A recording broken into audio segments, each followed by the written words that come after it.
Rise of Iron has everything you'd expect from a new Destiny expansion. We got a whole new suite of brand new weapons. We have multiplayer with 3 new maps, got a new mode called Supremacy, got private matchmaking. We needed a raid. I don't think we could have shipped Rise of Iron without a brand new raid. Tons of new armor, tons of new gear. It was a story campaign with characters and cinematics. New public events, new patrols, and new secrets to uncover.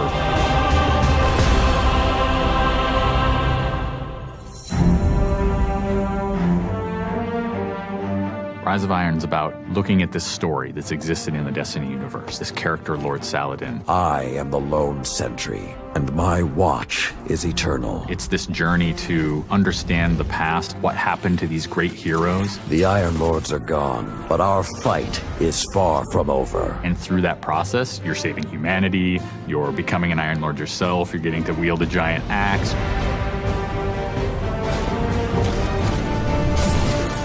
The idea of playing through a blizzard is something that we've never tried, and you're going to see that in Fellwinter Peak. Fellwinter Peak is very interesting because we've never had the player fighting through a social space before. When you walk in there for the first time and the fire's lit and it's just casting glow up onto these 8 heroes, you've been holding their weapons for 2 years. When we can take those elements of Destiny and put them all together into one coherent moment, I think is awesome. It is time to finish what I began so very long ago. Come, Guardian, help me give my friends the rest they deserve. This is the Guardian's journey with Saladin. He's sending you out into kind of a land that's been forgotten in the Cosmodrome. You're going into Earth, but it's changed, it's actually expanded. You'll see the plague lands, post-apocalyptic sky, there's lava welling up from the ground. We know the Devils have been digging into the Cosmodrome for years. They've been looking for something. Well, what they found is SEJA. It is a nanotechnology that can be used to shape things, but they're not trying to use it to build, they're trying to use it to destroy. They've started mutating their bodies, turning themselves into giant monsters, transforming the landscape, even of the Cosmodrome, into this horrible, burning fortress world. Hell's loose in old Russia. Every second we stand here, SEJA's influence spreads and the Devil Splicers grow more powerful. Keep fighting, Guardian.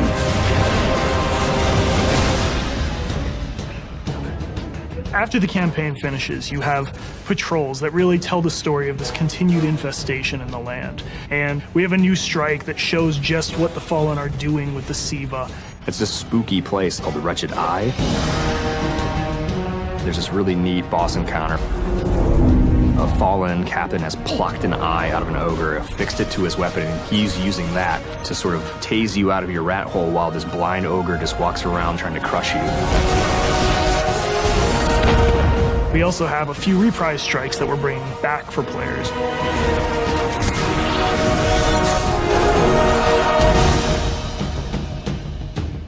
We very consciously set out to create a journey. This is arc of claustrophobia, space inside the wall. And then you get on top of it, and it's sort of this amazing breath of fresh air. You get this vista from the Cosmodrome, it's lit on fire, and there's this death Zamboni who's just trying to crush your bones to dust.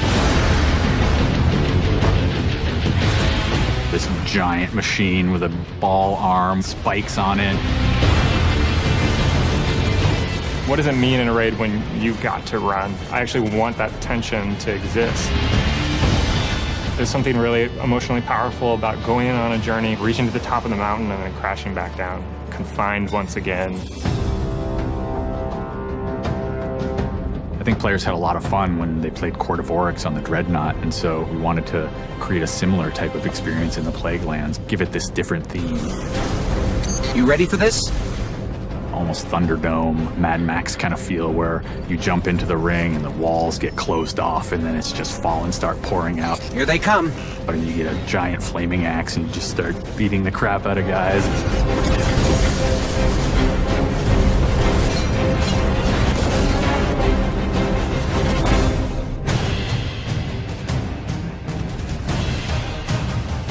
We thought, how can we increase the ways that you express the way you like to play? And what we came up with was putting different talents on the artifacts. The artifacts are these relics of the fallen Iron Lords. So you'll quest to earn one of those, and then your last step of that is taking that artifact to the statue of the fallen Iron Lord, fully empowering that for you to use as a player. whether it's negating all the dot damage in the Crucible, or whether it's infinite sprint, or turning Fallen onto your side, which is really, really cool, by the way. The artifacts that Tyra offers change every week, so there will always be something new and exciting for players following the campaign.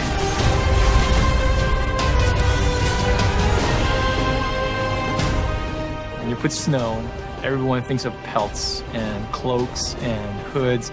Wouldn't be a knight's tale without a knight's armor. When you look at the Iron Lords and you look at the Raid set, you look at the Iron Banner set, or you look at Trials of Osiris, they're all new with a much wider palette that players can pull from. And when you throw ornaments on top of all that, we're going to see a lot more variety in gear. So the ornament system is this really cool thing that lets you take some of your favorite pieces of gear and then you customize this weapon the way you want it to be. You got your raid weapons, we got your Iron Banner, we got new exotics, old exotics. You like sidearms? We got all the sidearms this time around. Gallahorn, enough said.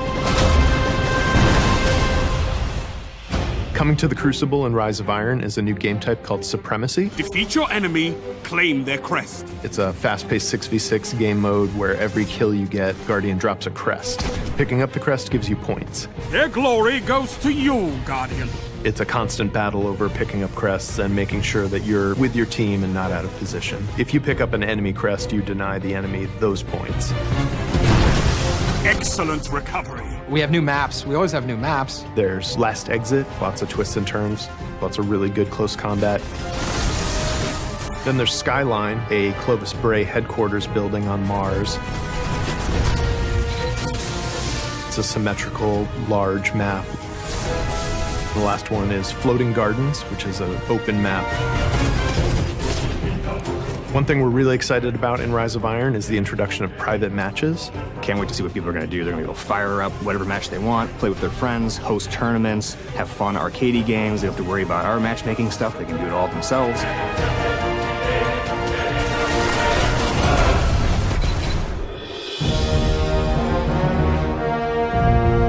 Sometimes when I play and I have headphones on and I'm in that world, I get little chills because it's not just the effects and the amazing graphics, it's the audio that helps reinforce the journey that you're going through. We really want Destiny to feel like it's a natural world that you inhabit, like it's a world that could exist, that does exist. The score is incredibly strong, and the work that the audio team has done on this game, it lights you up. It becomes something bigger than just a mountain and just a fight. It becomes an experience, and you hopefully get lost in it. That sense of fun, that sense of adventure, that sense of the unknown, I want to see that translate to our fans and our players.